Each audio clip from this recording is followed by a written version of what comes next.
હાર્દરી વધાઈ આપું છું, શુભકામનાઓ બધાને। તો રક્ષાબંધનનું મહત્વ એના વિશે જાણકારી મેળવીએ એ પહેલા એના ઇતિહાસ પર એક નજર ફેરવી લઈએ। એકવાર ભગવાન શ્રી કૃષ્ણ સુદર્શન ચક્રનો પ્રયોગ કરતા હતા ત્યારે એની આંગળી ઘવાઈ ગઈ। ત્યારે દ્રૌપદીએ પોતાની સાડી છે એમાંથી એક ટુકડો ફાડીને એ ભગવાન છે એની ઘવાયેલી આંગળી છે એના પર વીંટાળી દઈને ભગવાનની પીડા છે ને ઓછી કરે। એટલે ભગવાને પણ એનું કજ ઉતારવાનું મનોમન નક્કી કરે। એટલે જ્યારે દ્રૌપદીના વસ્ત્રાહરણ વખતે એને ચીર પૂરવાનો વખત આવ્યો, એની રક્ષા કરવાનો વખત આવ્યો, ત્યારે ભગવાન શ્રી કૃષ્ણે એની રક્ષા કરેલી। તો એનું પૌરાણિક મહત્વ છે। એ સિવાય બલિરાજા છે એ દાનવોના એક મોટા રાજા હતા। તો એમણે 100 યજ્ઞ કરેલા અને 101મો યજ્ઞ કરવા જ્યારે એ તત્પર બન્યા ત્યારે દેવો છે એમને ઈચ્છા થઈ અને એમને થયું કે આ તો અમારા કરતાં પણ આગળ વધી જશે। એટલે એમને અટકાવવા માટે, કેમ કે બલિરાજા છે દાનવીર હતા, એટલે એમને અટકાવવા માટે એમણે વામન જે વિષ્ણુ ભગવાન છે એમને વિનંતી કરેલી। એટલે વિષ્ણુ ભગવાને વામન રૂપ ધારણ કરેલું અને બલિરાજા પાસે આવેલા। તો બલિરાજા છે એમની પાસે એણે બધું માગી લીધું। તો પેલા બેમાં તો બ્રહ્માંડ અને જે પૃથ્વી છે બધું આવી ગયું। હવે બધું આવી ગયું એની પાસે, ભગવાને બધું મેળવી લીધું। એટલે બલિરાજાએ એને કીધું ત્રણ ડગલા એને માગી હતી જમીન છે તેમાં બધું આવી ગયું 2 ડગલા। તો ત્રીજું ડગલું છે, ત્રીજી વાર પગ છે એને બલિરાજાએ કીધું કે મારા મસ્તક પર તમે મૂકો। એટલે મસ્તક પર એને પગ મૂક્યો એટલે બલિરાજા છે પાતાળમાં જતા રહ્યા। હવે બલિરાજા છે એની જે આ દાનવીરતા જોઈને ભગવાન છે ખૂબ પ્રસન્ન થયા। એટલે પોતે વિષ્ણુ અવતાર પોતાનું મૂળ સ્વરૂપ ધારણ કર્યું અને એને દર્શન આપ્યા। ત્યારે બલિરાજાએ એને દ્વારપાળ તરીકે પાતાળમાં રાખેલા। હવે આ બાજુ લક્ષ્મીજી છે એ વિરહમાં તડપવા લાગે, એકલા પડી ગયા। એટલે એમણે બલિરાજાને રાખડી બાંધી અને બલિરાજા પાસે ભેટ સ્વરૂપે પોતાના પતિને માગી લીધા। એ દિવસે શ્રાવણ સુદ પૂર્ણિમા હતી।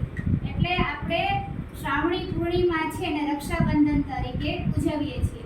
હવે રક્ષાબંધનનું પર્વ છે એ ભાઈ બહેનના પવિત્ર પ્રેમનો એક તહેવાર છે, અતૂટ પ્રેમનું પ્રતીક છે। ભાઈ જો સૂરજ હોય તો એની બહેન હોય છે ચાંદની એટલે કે ચંદ્રમા। એટલે ભાઈ જો ફૂલ હોય તેની પૂનમ છે એની બેનડી। હવે રક્ષાબંધનનો શાબ્દિક અર્થ જોઈએ આપણે તો રક્ષા એટલે મારી રક્ષા કરજે વિરલા, ક્ષ એટલે ક્ષમા બક્ષજે, મારી કોઈ ભૂલચૂક હોય તો મને તું માફી આપજે, બંધનમાંથી મુક્તિ અપાવજે મારા વિરલા, બંધ પછી ધ એટલે હંમેશા તું મારું ધ્યાન રાખજે અને મને ધૈર્ય ધારણ કરવામાં મદદરૂપ બનજે, અને ન એટલે ક્યારેય મને ભૂલતો ને, ન ભૂલજે વીરા, મને કદી ન ભૂલતો। એટલે રક્ષાબંધનનો આ શાબ્દિક અર્થ જોયો। ત્યારબાદ આપણે જોઈએ છીએ કે ઇતિહાસમાં કુંતી માતા છે એ દાદી હતા અભિમન્યુના, છતાં પણ એણે એટલે એવું નથી કે ભાઈ જ બેનને જે બેન છે એ જ ભાઈને રાખડી બાંધે, તે સિવાય પત્ની છે એ પણ પોતાના પતિને રાખડી બાંધી શકે, મા છે અથવા દાદી છે એ પણ પોતાના પૌત્ર કે પુત્રને રાખડી બાંધી શકે છે। ઇન્દ્રાણી છે એણે ઇન્દ્રદેવ છે એને રક્ષા સૂત્ર છે તૈયાર કરી આપેલું, જેથી કરીને દાનવો સામેના યુદ્ધમાં પરાજય ન પામે અને ભવ્ય વિજય બને। તો ત્યારે રક્ષા સૂત્ર છે ઇન્દ્રાણીએ તૈયાર કરેલું, પણ એને બાંધેલું બ્રાહ્મણોએ, ભૂદેવોએ।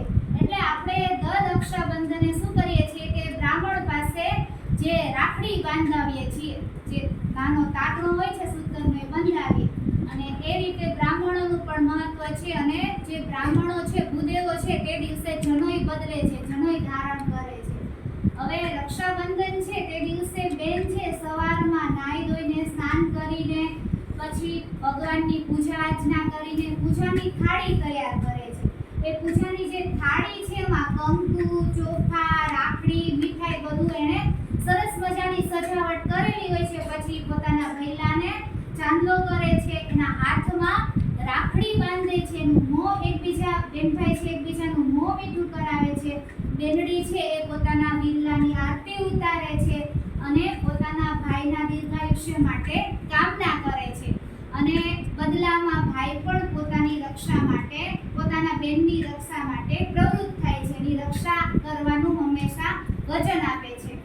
જો આપણા જીવનસાથી સિવાય બધા ભારતીયો છે આપણા ભાઈ બહેન છે, એટલે આપણે બધાનું સન્માન જાળવવું જોઈએ. યત્ર નાર્યસ્તુ પૂજ્યન્તે રમન્તે તત્ર દેવતાઃ. ફક્ત ગરબામાં કે જો કોઈ વિશેષ પર્વ હોય ત્યારે જ આપણે નારીનું સન્માન કરીએ એવું નથી. નારીનું હરેક પરિસ્થિતિમાં દરેક બેન છે એ આપણી પોતાની બેન છે એમ સમજીને એનું સન્માન જાળવવાની જે ફરજ છે એ આપણી છે. ખાસ કરીને ભાઈઓની ફરજ છે કે એ પોતાની બેનડીની રક્ષા કરે. પોતાના ગામની દીકરી હોય તો એની પણ રક્ષા કરવી આપણી ફરજમાં આવે. હવે રક્ષાબંધન પર્વ વિશે મેં તમને આટલું કીધું. હવે એ સિવાય રક્ષાબંધન પર્વ નિમિત્તે હું એક ગીત પ્રસ્તુત કરવા માંગુ છું. કોણ હલાવે લીપડી ને કોણ ઝુલાવે પીપળી, ભાઈની બેની લાડકી ને ભૈલો ઝુલાવે ડાળકી. કોણ હલાવે લીપડી ને કોણ ઝુલાવે પીપળી, ભાઈની બેની લાડકી ને ભૈલો ઝુલાવે ડાળકી. લીમડીની આજે ડાળ ઝુલાવે, લીંબોડી ઝુલા ખાય, હિંચકો નાનો બેનનો એવો આમ ઝુલાયો જાય.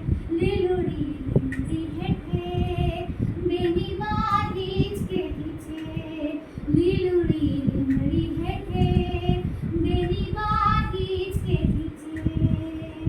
કોણ હલાવે લીમડી ને કોણ ઝુલાવે પીપળી, ભાઈની બેની લાડકી ને ભૈલો ઝુલાવે. આ બેનડી ઝૂલે ભૈલો ઝુલાવે ડાળકી. આજ હિંચોડું બેનડી તારા હેત કન્યા ન જાય, મીઠડું વાયુ મારી બેની તારા હિંચકે બેસી જાય. કોયલ ને મોરલા બોલે બેની માં હિંચકે હિંચે, કોયલ ને મોરલા બોલે બેનીનો હિંચકો ડોલે. કોણ હલાવે લીમડી